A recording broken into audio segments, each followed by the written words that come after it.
ఈ రోజు బైబిల్ అధ్యయనం లూకా సువార్త 2వ అధ్యాయం 1 నుండి 24 వచనాలు. ప్రార్థన. ప్రియమైన దేవా, మీ వాక్యాన్ని అధ్యయనం చేయడానికి మాకు సమయం ఇచ్చినందుకు ధన్యవాదాలు.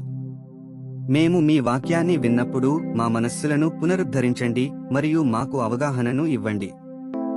యేసు నామంలో ఆమెన్. లూకా సువార్త 2వ అధ్యాయం. ఆ దినములలో సర్వలోకమునకు ప్రజాసంఖ్య వ్రాయవలనని కేసరు ఔగుస్తు వలన ఆజ్ఞయను.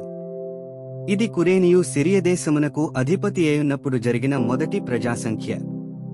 అందరును ఆ సంఖ్యలో వ్రాయబడుటకు తమ తమ పట్టణములకు వెళ్ళిరి. యోసేపు దావీదు వంశములోను గోత్రములోను పుట్టినవాడు గనుక తనకు భార్యగా ప్రదానము చేయబడి గర్భవతి అయుండిన మరియతో కూడా ఆ సంఖ్యలో వ్రాయబడుటకు గలిలయలోని నజరేతు నుండి యూదయలోని బేత్లెహేమనబడిన దావీదు ఊరికి వెళ్ళెను. వారక్కడ ఉన్నప్పుడు ఆమె ప్రసవదినములు నిండెను గనుక తన తొలిచూలు కుమారునికని పొత్తిగుడ్డలతో చుట్టి సత్రములో వారికి స్థలము లేనందున ఆయనను పశువుల తొట్టిలో పరుండబెట్టెను. ఆ దేశములో కొందరు గొర్రెల కాపరులు పొలములో ఉండి రాత్రివేళ తమ మందను కాచుకునుచుండగా ప్రభువు దూత వారి యొద్దకు వచ్చి నిలిచెను. ప్రభువు మహిమ వారి చుట్టూ ప్రకాశించినందున వారు మిక్కిలి భయపడిరి. అయితే ఆ దూత భయపడకుడి, ఇదిగో ప్రజలందరికీ కలుగబోవు మహా సంతోషకరమైన సువర్తమానము నేను మీకు తెలియజేయుచున్నాను. దావీదు పట్టణమందు నేడు రక్షకుడు మీ కొరకు పుట్టియున్నాడు, ఈయన ప్రభువైన క్రీస్తు. దానికిదే మీ కానవాలు, ఒక శిశువు పొత్తిగుడ్డలతో చుట్టబడి ఒక తొట్టిలో పండుకునియుండుట మీరు చూచెదరని వారితో చెప్పెను. వెంటనే పరలోక సైన్య సమూహము ఆ దూతతో కూడనుండి సర్వోన్నతమైన స్థలములలో దేవునికి మహిమయు, ఆయనకిష్టులైన మనుష్యులకు భూమి మీద సమాధానమును కలుగునుగాక అని దేవుని స్తోత్రము చేయుచుండెను. ఆ దూతలు తమ యొద్ద నుండి పరలోకమునకు వెళ్లిన తరువాత ఆ గొర్రెల కాపరులు జరిగిన ఈ కార్యమును ప్రభువు మనకు తెలియజేయించియున్నాడు.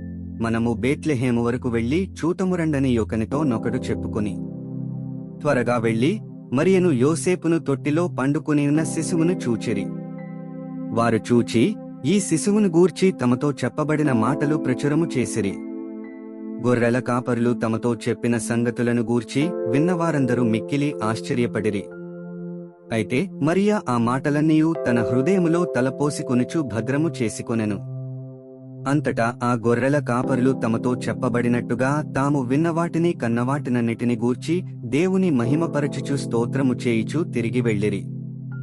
ఆ శిశువునకు సున్నతి చేయవలసిన 8వ దినము వచ్చినప్పుడు గర్భమందాయన పడకమునుపు దేవదూత చేత పెట్టబడిన యేసు అను పేరు వారు ఆయనకు పెట్టిరి.